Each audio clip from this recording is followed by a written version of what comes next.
What's going on, everyone? Sam Shaw here, founder of Wall Street Mastermind. I'm back today with another client interview for you guys. Today, I'm on with Robert. I'm excited to have him talk to us today about his investment banking recruiting experience. He just finished going through the summer internship recruiting process and was able to successfully secure an internship offer. And so I wanted to get him to come on here and talk to you guys and hopefully just share some insights that will help you guys as well. So, Robert, I want to thank you for taking the time to talk to us today. Yeah, definitely. Thanks, Sam. Just a little bit, I guess, about myself. Guys, I'm Robert, just rising junior at a small school on the East Coast, like a semi-target, I guess you could call it. So, Yeah, that's awesome. And I guess when did you first realize you wanted to do investment banking? Was it sophomore year or was it even earlier than that? Or yeah, definitely. No, I think like I really realized I wanted to do it beginning of sophomore year. Like my school has some organizations on campus, and being able to be a part of those, and be able to talk to upperclassmen in those clubs really like sparked my interest in it. got it. Okay. So these are like finance clubs or investment clubs and stuff like that. Yeah, exactly. Got it. Okay.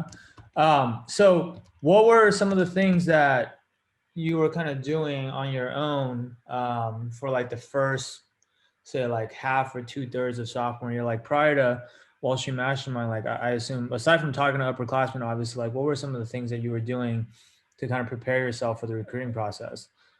Yeah, definitely. I was going through like the guides, like the Wall Street guides, like the 400 questions, and then trying to compile like, I had heard of like I need a story and all that stuff, and needed like a why banking and a why a specific bank. So really trying to figure out, navigate through that, and doing a little bit of networking, not as much as I realized I needed to. Okay, got it. And so, like sophomore year, beginning of sophomore year, and then obviously, I guess probably around halfway through sophomore year was when everything kicked off and like summer internship recruit, like applications started opening up for a lot of these bulge bracket and elite boutique banks, right? So was that when you kind of started getting kind of more serious about it, or like how was that? Like what was how was that timeline for you? I guess.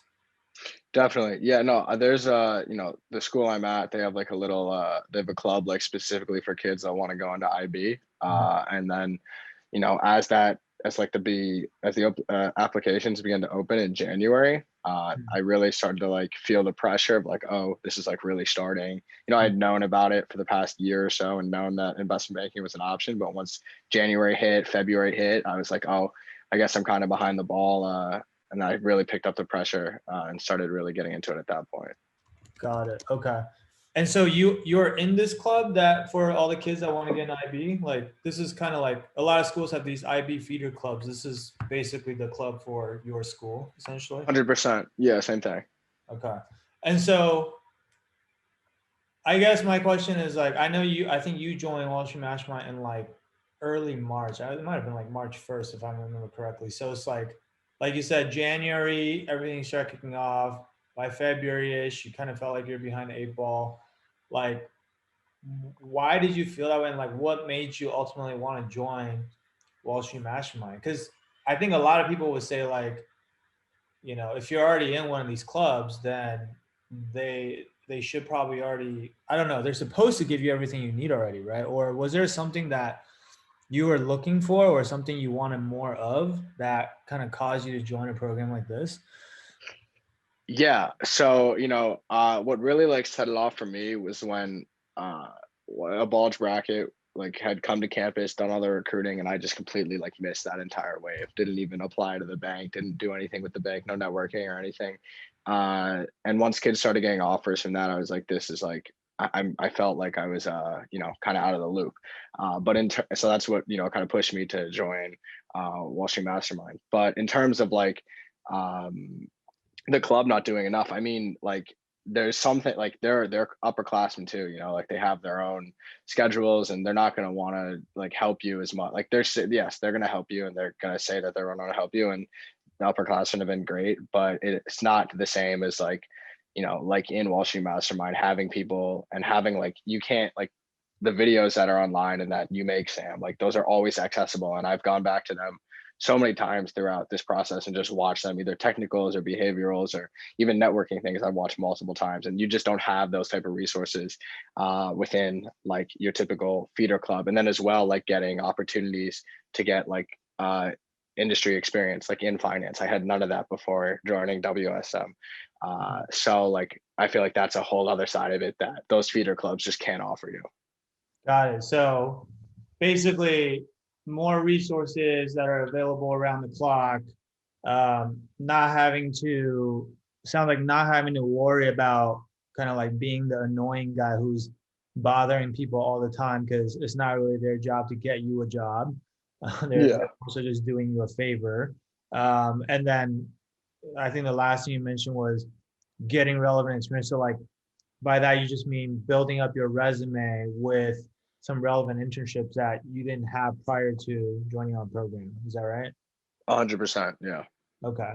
Yeah, and I think like on that last point too, just it's difficult because nowadays with how early the junior summer internship recruiting process starts, a lot of underclassmen who are only freshmen or only sophomores, they don't have relevant experience. Right? Like you've had at that point, you've had one summer in school, the summer between freshman and sophomore year, and most freshmen like there aren't a lot of freshman summer internships really, right? And so the tricky thing is like how do you get relevant experience on your resume so that you have something you can point to, not only when you're applying for these jobs and they look at your resume and they see that you've demonstrated interest, but also when you get into the interview, like actually having something you can talk about uh, for your interview answers, right? Like that's really really key. And unfortunately, like if you don't know how to get those, and a lot of people don't, then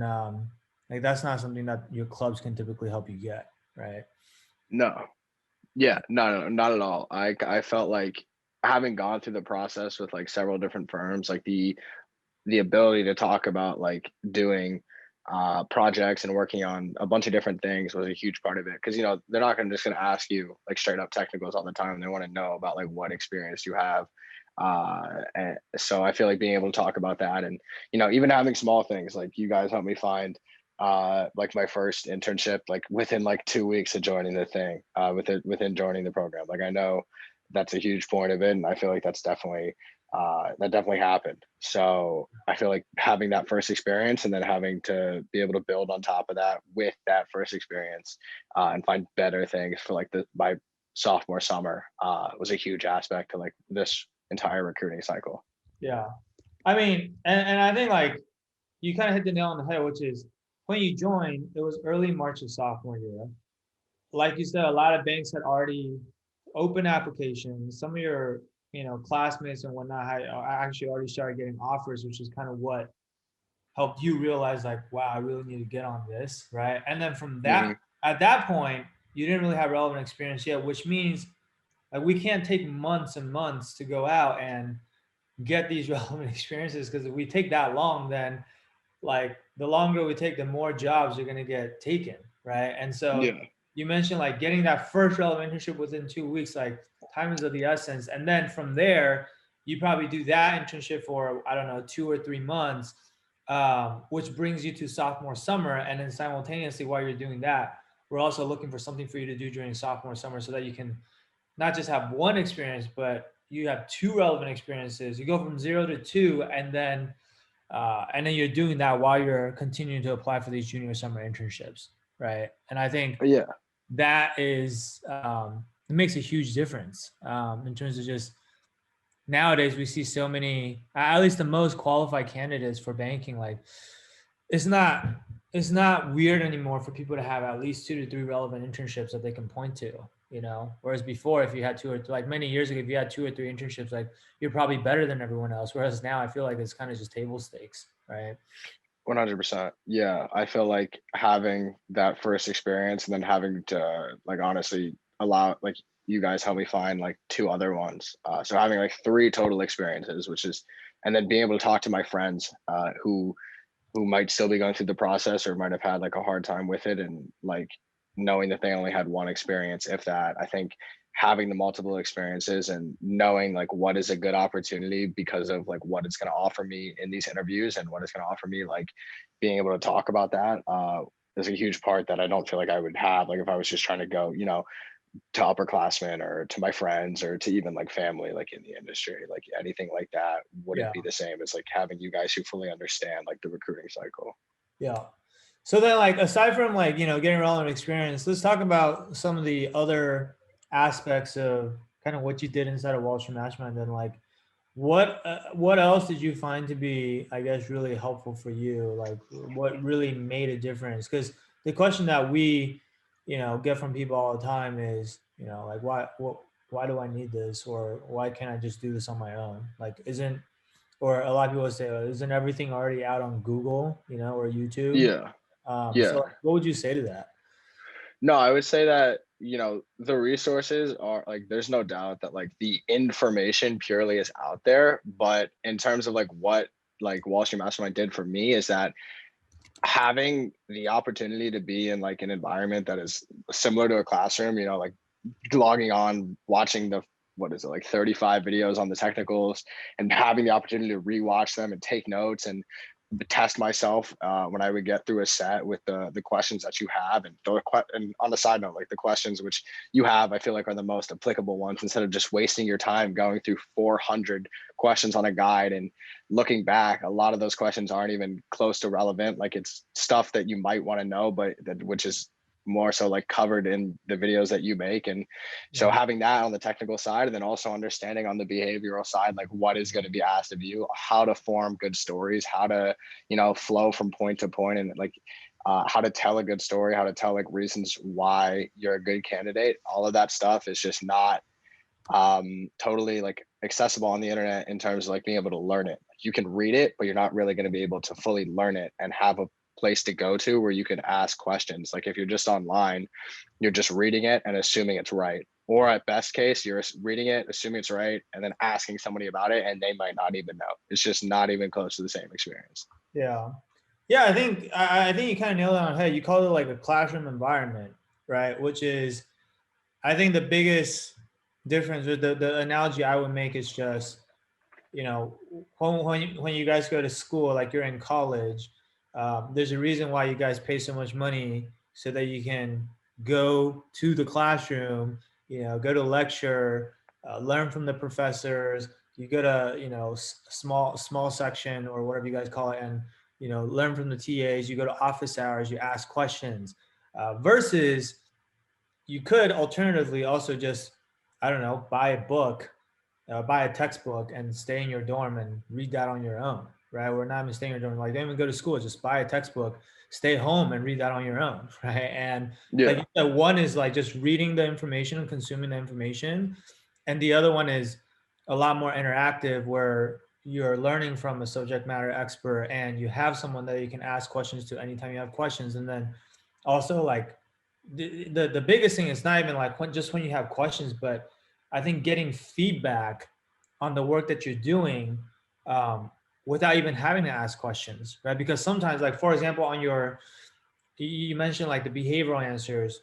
I know, like for that, what we do is you actually like draft out all of your answers based on what we teach, but then we'll go and review your answers and help you kind of edit every single answer, right? And Yeah. for that kind of stuff, I feel like a lot of times as the candidate, you're gonna have your answers, but you might not know what questions to ask, right? Because Yeah.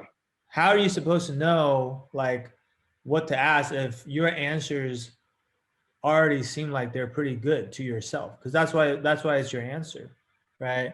So a lot of times it's not even about like, yes, it is about having people that you can ask questions to anytime you have them, but also a lot of times because you're not where you need to be at, you don't know what you don't know, and sometimes like you need someone else to tell you stuff without you even having to ask them the questions, right? And it's like once they point something out to you, or once your coach points something out to you, then it becomes really obvious, and you're like, oh yeah, like how, wonder why I didn't think of that, but it seems so easy now, right? So that's kind of like how it works a lot of the times, I feel like. No, definitely. I think that what you just said is, a perfect way to sum up like the help that which the coaches have given me. I think that based off like interactions I've been able to have with like alumni from my school who are in banking and even like the upperclassmen, just to keep going back to that, I guess, they're not going to give you like the honest truth. Like they care about like they're not going to like tell you like, oh, this is a terrible answer, or like this is a bad answer. Like they're going to be like, oh, like that's good, but you could add this. Like with you guys, you're going to be like, that's okay, or like here's how, like, and then give me like a full reason of like, oh, this is why it could be better, like this is how we can make it better. And that's just something that, what I've experienced, like people just at school or alumni just aren't going to take the time to like fully tell you like what you need to improve on. They're just going to tell you if they're like, oh, that's okay, that's fine, but that doesn't help you at all. Like what you said, Yeah. it's not the same. It's just not the same. Yeah, you want people that are I mean, you can get help from anywhere, really. But I think like the two most important criteria when you're getting help is like, one, how qualified are them to be giving you advice, right? And I would argue that, if it's just an upperclassman who's maybe 1 year older than you, sure, they know a little bit more than you, but most of the time they don't really know that much more than you, right? Like they've Hmm. gone through the process one time, right? Um, versus if you are getting help from someone who's interviewed hundreds of candidates or has seen a lot of different ways that people answer these questions, and they have more of a sample size or a data set to kind of benchmark your answers against, the quality of the feedback is obviously going to be a lot higher. It's just purely based on experience. It's not like magic or whatever. But then the other thing is like, okay, qualifications, that's one, but more importantly, which is what you're talking about, how invested is this person in your outcome, right? Meaning like, Yeah. does it actually make that big of a difference to them whether you get this job or not? Because most people, like, even if they're your friend, like, sure, they would like for you to be successful, but at the end of the day, it really doesn't matter that much to them if you get the job or not. That's why I was like, people might spend like, hey, 10, 15, 20, 30 minutes giving you some high level feedback at a 30,000 foot level, but like they're not spending hours and hours fine combing through every single answer of yours the way that we do it, right? Because Yeah. we actually Yeah. need you. We need you to be successful, because if you're not successful, then that makes us look bad, right? Like as a business. And so like the incentives, I think are a lot more aligned, right? So if you have someone who's both qualified and is capable of giving you good feedback, and they're invested in the outcome and they're incentivized to give you good feedback, then that's how you can get the best feedback possible, right? I think it's just common sense, really. Um, Definitely, definitely. But kind of on top of that, I feel like having like seems like a always open link of communication with you guys. I feel like multiple times throughout this process, I've hit up like the like my coaches and like the personal channel that I would have with them and be like, hey, like this is what I'm thinking to how to answer this question. Like, what do you guys think? And then within, at most like an hour, you guys will get back to me and be like, oh, this is like, I feel like that is something that also just isn't, offered, is that constant line of communication. mm. So you're just talking about like the speed with which and the efficiency of the process, where if you have a question about something, you're not having to wait like 2 days, 3 days, whatever. It's not like, oh, send them an email or send us an email and then they'll get back to me whenever. It's like it's almost real time, or like you said, within an hour or whatever, where a lot of times things are happening so fast in recruiting. Or maybe, I don't know, you get an email from a banker and it's time sensitive and you need to respond quickly, and you can't wait that long for an answer. And so having that responsiveness is really critical, basically. Definitely. Exactly. Got it. Yeah, that's a great point. So I guess, like, so you go through this process. You start in March 1st, and then like, when did you get your offer? You got your offer in like September, I think. Yeah, like end of September. Okay. Yeah, like 2 weeks ago, I think. Yeah. Okay. So it's like a 6 or 7 month process, right? Which is was that kind of like what you expected, like in terms of how much time you had to put in, or Yeah, I mean, I think that you know, I uh I went through the initial process and within like 2 months, 3 months, had a few super days, and then there was kind of like a lull during the summer, and Yeah. I like just to like not to like to be honest, like I wasn't as like on top of it as I should have been. And but you know, having the like the Slack channel there and like seeing people like constantly keep going, honestly, you know, brought me back into it. And like seeing people like constantly working throughout the summer, like throughout June, throughout July, even though that seemed like a pretty like low period for like when I wanted to be doing stuff. Um, but like seeing, you know, people in the exact same position as me keep going was honestly boost of motivation to allow me to push through the end of summer and into the fall, and then you know, month into school, secure my offer. So just Got it. think that, yeah. That's a very interesting point. So you're saying like actually like being a part of the environment where, because we obviously have a lot of other students in this program, but being in that environment where you obviously see all the activity in the Slack channels on a daily and people asking questions and what they're doing. And sometimes even like, because it's such a long process, it's quite the journey, right? It's like, and it's pretty grindy, I would say. Like for most people, it's like, you know, you go through interviews, you network, it's a lot of work.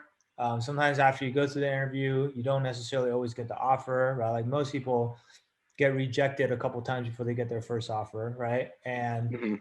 it's just easy to sometimes in the middle of the process lose a little bit of motivation. But if you're not surrounded by the right people, then it's probably much easier to just give up versus when you see a lot of your peers who are in the exact same situation as you and they keep going and and you see how hard they're working, that kind of makes you want to work harder too. It makes you want to keep going. Exactly. I mean, you know, I think from like April until June, I had like 3 super days, and then the last one in June, I didn't get the offer, and I really felt like I was like doing everything right for that process. So that really, you know, affected my motivation, and like then having the next month and a half go by and like seeing kids who, you know, I had like talked to before, like in the Slack channel, like keep pushing, and I knew they were super qualified, knew they were smart, knew they were dedicated. I was like, if they're going to keep doing this, like I need to, you know, stay on top of the ball as well. Even though I would say like I took like a month off after that last rejection, but seeing these kids every single day, you know, just keep pushing, keep grinding, I was like, all right, let's get back on it. Let's start networking again. Let's do all this stuff. And, you know, middle of July was just able to, you know, pick up steam again and really like feel like, oh yeah, I can do this. Like I know that I have all the proper, I've prepped enough. I'm super prepared. I have all the resources at hand. Like I can just, you know, push through it all, and you know, ended up working out. That's awesome, man. That's awesome. Yeah, I think like having staying motivated however you do it, but I think like the easiest way to do it is to, you know, surround yourself with the right peers, like I said. But that's hugely important. You know, if Mhm. you you're the average of the five people that you spend the most time with, right? Like there's that saying. And I think like, you know, people, I think the beautiful thing about Wall Street Mastermind too is that even though these other people in the program, technically, I guess you're competing with a lot of them for the same jobs, but I think in general, people are pretty collaborative and pretty supportive in terms of like, I see our students kind of answer each other's questions all the time and chime in before the coaches can even chime in and answer questions. And that always just, I mean, it makes me happy personally, but I think like a lot of friendships get formed as well. And that's awesome too, because you guys are all going to be working in the same industry in the future. And that kind of becomes a part of your personal network as well. Right. 100%. Yeah. So I guess like what was the ultimately like what was the successful outcome in the end for you? Uh, what do you mean by like what was like Yeah, like getting the what was job the offer? offer? What was the offer that you got at the end of all this whole process that we just talked about? Oh, definitely. Yeah. You know, got an offer to be in New York next summer at a bulge bracket bank in their investment banking division. Okay, that's awesome. Yeah. Um, and how do you feel about that outcome? Oh, I mean, I'm on it. I'm thrilled. I was super excited, but you know, honestly, I felt I had the confidence in myself to do it, especially after spending like like we talked about, like the past like 6 months, having the guidance of like Wall Street Mastermind and everything, I was super, super confident, knew that it would, come eventually if I just kept trying, and just so happy for it, and really like appreciative of the entire program and the help that you guys have been in. I honestly think I could not have done this without y'all. That's awesome, man. Um, and I guess, last question for you. Now that you're on the other side, uh, and you've been through this 6 or 7 month kind of grind of a process from when you started, but what's one piece of advice that you might have for, let's say, the class below you who are maybe just starting to go through the process now? Like, is there anything that maybe someone told you along the way that just really helped you tremendously, or made your life a lot easier, that you want to kind of pass on to other people? Yeah, I think that the thing that had the biggest impact on me was I got done with a first round interview at like a bigger bank, and the guy was an alumni of my school, and I had just told him my story and everything, and basically just told me that my story needs to, like, if you're gonna create a story, the story you're gonna be telling, I would really say incorporate your why banking, as well as like your why that bank into your story. And I think if you can do those and display that like you're here for a purpose while keeping it obviously not too long, I think the outcome of a lot of your conversations will be much more positive than if you just start telling them, about yourself without those two elements. Got it. Okay, that's cool. Yeah, I mean, tell me about yourself, why banking, and why our bank. Those are probably, like, we call those the guarantee questions. Like, those are the three things that people always want to know in every single interview, right? So, like you said, 100%. if you can kind of marry the three into like one really nice consolidated answer, then that's kind of always a nice thing to do. So that's a great piece of advice. So, guys, look, for those of you who are still listening, if you're just starting out right now, you're going through the process, maybe you go to a semi-target school or even a non-target school, and maybe you're in the clubs for IB on campus, and you have a little bit of help from upperclassmen, but you feel like there's still like something more that you want, right? For whatever reason, like you're not quite getting everything you need in terms of resources, in terms of support, and that you don't really want to leave anything up to chance when it comes to something as important as your career, then I want to encourage you to reach out to our team and talk to us and just see if we can help, right? We can't always help every single person that we talk to.